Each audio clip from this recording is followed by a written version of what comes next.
نہیں پایا جاتا تو خالصتاً لوجہ اللہ تعالی آپ اللہ کے بندوں سے محبت کریں اور خاص ان کے لیے جذبات پیدا کریں. آپ کی طبیعت میں خاص جذبہ ہو, خاص شوق ہو, کسی پراپوگیٹ کرنے والے کے کسی پراپوگنڈے کا شکار نہ ہو. آپ کی طبیعت ہو, طبی ملان ہو, ذوق ہو. حضرت حرم بن حیان تابعی ہیں, فرماتے ہیں جب میں نے یہ حدیث سنی نا کہ نبی پاک علیہ السلام نے فرمایا ہے کہ حضرت اویس کرنی ان کی دعا کی برکت سے اللہ میری امت کے لوگوں کی بخشش کرے گا, اور جب میں نے یہ سنا کہ حضرت مولا علی جیسے لوگ, حضرت عمر فاروق جیسے لوگوں کو جبہ دے کے بھیجا گیا ہے اور حضور نے بھیج کے کہا ہے کہ اب ایسے کہنا میری امت کے لیے دعا کرے, تو فرماتے میرے سینے میں لو لگ گئی کہ میں حضرت اویس کرنی سے ملوں. میری طبیعت لگ گئی, میرا شوق آ گیا کہ میں خواجہ اویس کرنی رضی اللہ تعالیٰ عنہ سے ملوں. میں نکل پڑا, اللہ کے بندے کے لیے نکلا. حضرت حرم بن حیان کہتے ہیں, اس کو ابن الجوزی نے بھی لکھا ہے, داتا گنج بخش علی اجویری نے بھی لکھا ہے, کہتے ہیں میں ڈھونڈنے لگا حضرت اویس کرنی کو, بڑے شہروں میں گیا پر وہ ملے نہیں. داتا صاحب کہتے ہیں وہ حال والے آدمی تھے, ان پر بھی حال تاری رہتا تھا, اسی کسے دے کچھ نہیں جے لگ دے تے نہ کوئی ساڈا دردی, وہ بھی اپنی کیفیت میں رہتے تھے. داتا صاحب نے لکھا ہے جب دنیا ہستی تھی تو حضرت اویس کرنی رویا کرتے تھے, جب لوگ روتے تھے تو وہ ہنستے تھے. وہ سادہ غذا کھاتے تھے, کسی سے کوئی لین دین نہیں, اپنے طرز کلام, اپنی زندگی. یہ لوگ بھی بڑے شاندار ہوتے ہیں. فرماتے ہیں کہ وہ اپنے حال میں رہتے تھے. حضرت حرم بن حیان کہتے ہیں میں نے بڑی جگہ ڈھونڈا, پر میں جہاں جاتا لوگ کہتے ہاں گندمی رنگ والے, ہاں جن کے چہرے پر کچھ برس کے داغ ہیں, وہ جن کا چہرہ اور وجود بڑا روب والا, وہ اویس کرنی. کہتے ہیں میں ڈھونڈتا ڈھونڈتا جس شہر میں جاتا لوگ کہتے وہ آئے تھے پر چلے گئے. وہ کسی نے کہا تھا نا, اویسیوں میں بیٹھ جا, بلالیوں میں بیٹھ جا, صفیں تو سب بچھی ہیں, تو عشق والیوں میں بیٹھ جا. فرماتے میں وہ صفیں تلاش کرتا ڈھونڈتا, نہ ملے مجھے. بالآخر میں عراق پہنچ گیا, نہر فرات کے کنارے ساری دنیا سے علیحدہ ہو کے وضو کر رہے تھے. کہتے ہیں میں پیچھے کھڑا ہوں, میں نے جا کہا السلام علیکم, تو حضرت اویس کرنی چہرہ اٹھا کے کہنے لگے وعلیکم السلام حرم بن حیان. تو میں نے کہا حضور آپ مجھے جانتے ہیں؟ فرمانے لگے عرفت روحی من روحی کا, میری روح تیری روح کی جاننے والی ہے. کہتے ہیں میں نے کہا حضور کو نصیحت کر دیں. تو فرمانے لگے پہلی نصیحت تو یہ ہے کہ آج کے بعد مجھے ملنے نہ آنا, میں نہیں پسند کرتا, میں تنہا رہنا چاہتا ہوں, مجھے نہیں شہرت اچھی لگتی, میرا نہیں دل کرتا لوگ میرے پیچھے بھاگیں. آج آیا ہے, آج کے بعد نہ آنا, بس چھوڑ دے مجھے میرے حال پہ, میں اپنی زندگی اپنے حساب کے مطابق گزارنا چاہتا ہوں, تو آج کے بعد نہ آنا. اور پھر فرمانے لگے اگلی نصیحت یہ ہے کہ جو رب نے تجھے دے دیا ہے نا اس پہ راضی ہو جا, اگر اس پہ راضی نہیں ہوگا تو تکلیف میں رہے گا. فرماتے ہیں میں نے پھر کہا میرے لیے دعا کر دے, تو انہوں نے ہاتھ اٹھائے, کہنے لگے یا اللہ میری اور اس کی جنت میں ملاقات کرا دینا. تو انہوں نے چہرے پہ ہاتھ پھیرے اور فرمانے لگے اب تو جا, میں کوشش کروں گا تجھے دعاؤں میں یاد رکھوں, تو بھی کوشش کرنا مجھے دعا میں یاد رکھنا. فرماتے ہیں یہ کہتے کہتے نا وہ رستہ بدل گئے, اور گلی کا کونا وہ جب مڑے تو پھر میں ڈھونڈتا رہا, دوبارہ زندگی بھر ملے نہیں, لیکن میرا پیار سچا تھا. وہ مجھے ویسے تو نہیں ملے پر خواب میں کئی دفعہ مل جاتے ہیں, اور خواب میری وچ بھی آیا ماہی, تے میں پھر وہ گل وچ پا لئیاں باواں, تے ڈر دی ماری اکھ بھی نہ کھولا, کتے پھر بچھڑ نہ جاواں. فرماتے مجھے محبت ہو گئی, خواب میں زیارت ہو جاتی. اب ہوتا یہ ہے کہ ہمارے زمانے میں کچھ لوگ تو بیچارے ویسے ہی بڑے بعض چیزوں سے آوازان ہیں, ان کی طبیعتیں ویسے ہی بڑی تلخ ہیں, بڑی ترش ہیں, وہ ویسے ہی ذرا دنیا سے ہٹ کے چلنا چاہتے ہیں, ان کا مزاج ہے. وہ کیا کرتے ہیں کہ وہ بدگمانیاں پیدا کرنا، سوسائٹی کے اندر بری سوچوں کا فروغ دینا اپنے لیے وہ ضروری سمجھتے ہیں اور اپنی ذمہ داری سمجھتے ہیں۔ میں اکثر یہ مثال دیا کرتا ہوں کہ محبت بھی اگر ہم پیدا کرنا چاہیں تو پیدا ہو سکتی ہے، اور کسی کی عداوت پیدا کرنا چاہیں تو وہ کام بھی ہو جاتا ہے۔ بہو جانا چاہ رہی تھی میکے، اس نے اپنے شوہر سے یا اپنی ساس سے کہا کہ مجھے گھر جانا ہے۔ تب ایک پہلو تو یہ ہے کہ وہ شام کو بیٹا گھر آیا تو اماں کہتی ہے کہ پتر دیکھ، بیٹا نہیں چاہ رہا تھا کہ وہ جائے، تو اماں اس کو اس کی ذہن سازی کرتی ہے، کہتی بیٹا دیکھ تو ہر وقت اپنی ماں کے پاس رہتا ہے، باپ کے پاس رہتا ہے، بہن بھائیوں کے پاس رہتا ہے، تو بیچاری اگر 6 ماہ کے بعد 3 ماہ کے بعد تقاضا کرتی ہے تو اس کا بھی تو دل کرتا ہے نا اپنے ماں باپ سے ملنے کا۔ اب بچہ نرم ہوتا ہے، وہ شوق سے گاڑی نکالتا ہے، شوق سے چھوڑنے جاتا ہے، اس کے دل میں محبت فروغ پکڑ گئی۔ ایک پہلو یہ ہے کہ اس نے مطالبہ کیا بہو نے کہ مجھے جانا ہے میکے، تو ساس صاحبہ نے شام کو اپنے بیٹے سے کہا کہ کوئی طریقہ تو نہیں نا روز جانے کا، اور جب یہ وہاں سے ہو کے آتی ہے تو اس کا لہجہ ٹھیک نہیں رہتا، پھر یہ اس کو غلط مشورے ملتے ہیں، تو پہلے تو وہ صاحب ویسے ہی لڑائی شروع کر دیں گے کہ جانا ہی نہیں، اور جب بات بڑھے گی تو وہ جائیں گے تو ساتھ یہ کہیں گے کہ جاؤں گا ضرور پر دروازے پہ چھوڑ کے آ جاؤں گا، میں نے اندر کیوں کہ یہ بھی کسی نے پیچھے سے اس کو بھرا ہے۔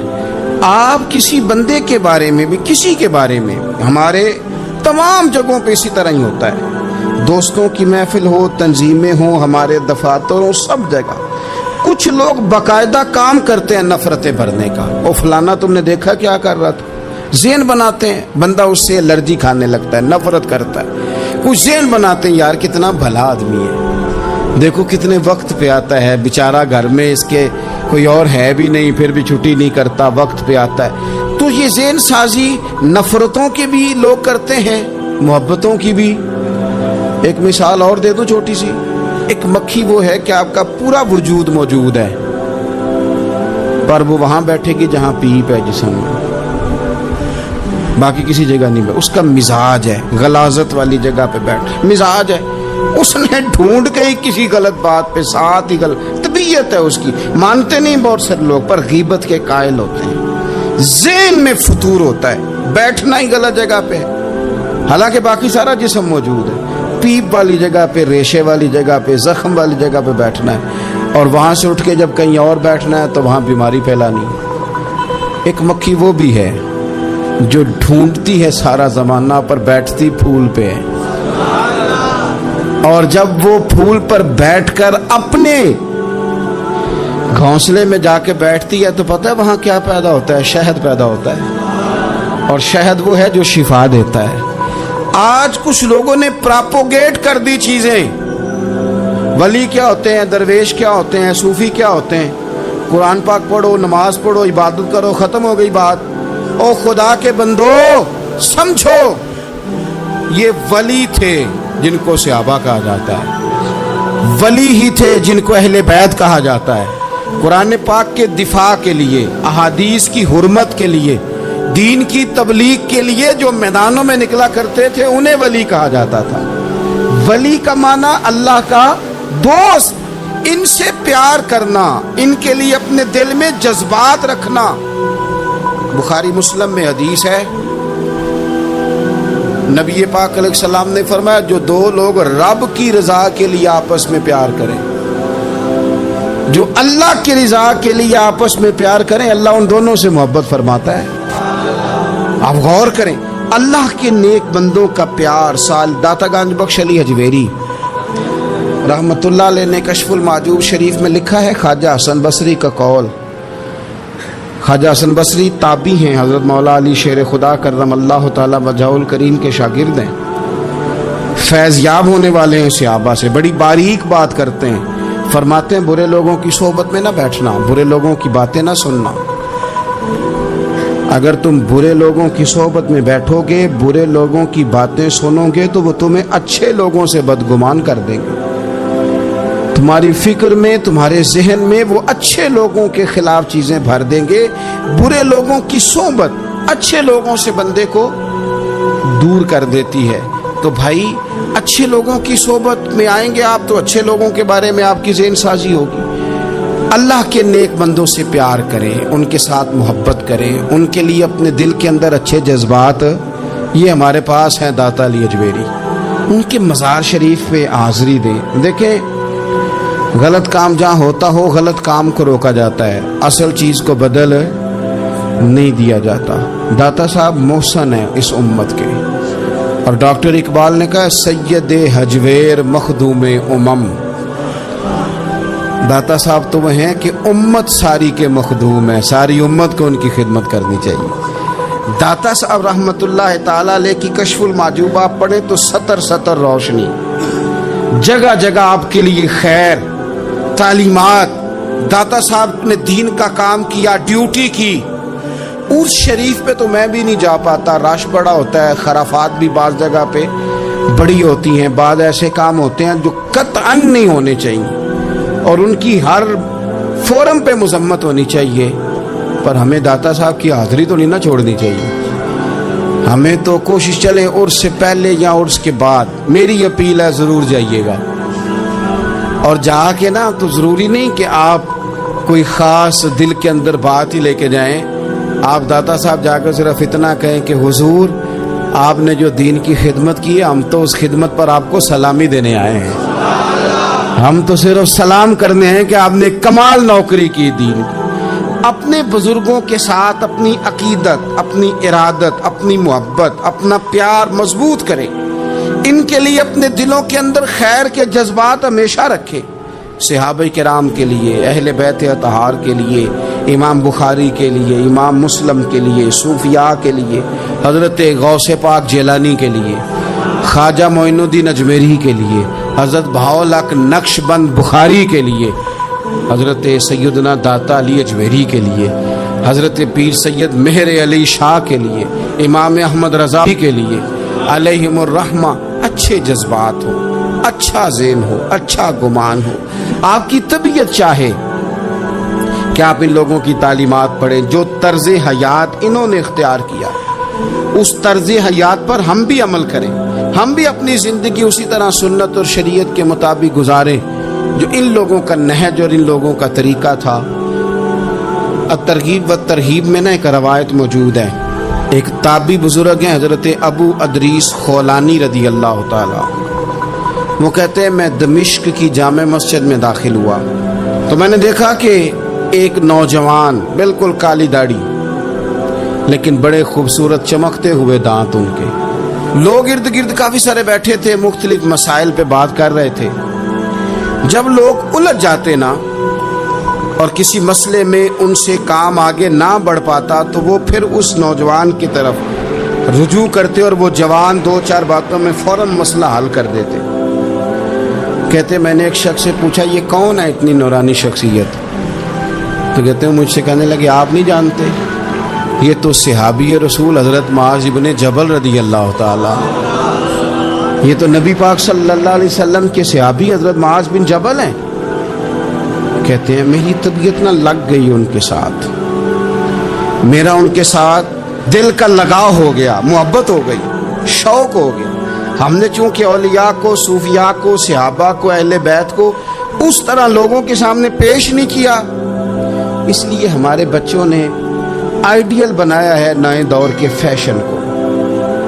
ہماری آنے والی قوم کسی امیر ترین شخص کو آئیڈیل بناتی ہے، پھر وہ سارے غلط ملت رستے اختیار کر کے وہاں تک جانا چاہتی ہے، وہاں جو آدمی کھڑا ہے وہ کسی بھی صورت میں اپنے آپ کو فیمس کر کے دنیا کے سامنے لانا چاہتی ہے، چاہے انہیں کسی طرح کا بھی کوئی روپ دھارنا پڑے۔ یاد رکھ لیں اور سمجھ لیں اس بات کو، اگر ہم ان لوگوں کی سیرت کو، سوانے کو اپنے گھروں تک لے آئیں تو آپ یقین کریں کہ ہماری نسل کے بچنے کا بہت بڑا یہ ذریعہ بن جائے۔ اب جوان ہے یہ بھی، لیکن امت کے مسائل حل کر رہے ہیں۔ حضرت ابو ادریس خولانی کہتے ہیں مجھے ان کی یہ طبیعت دیکھی تو پیار ہو گیا ان سے،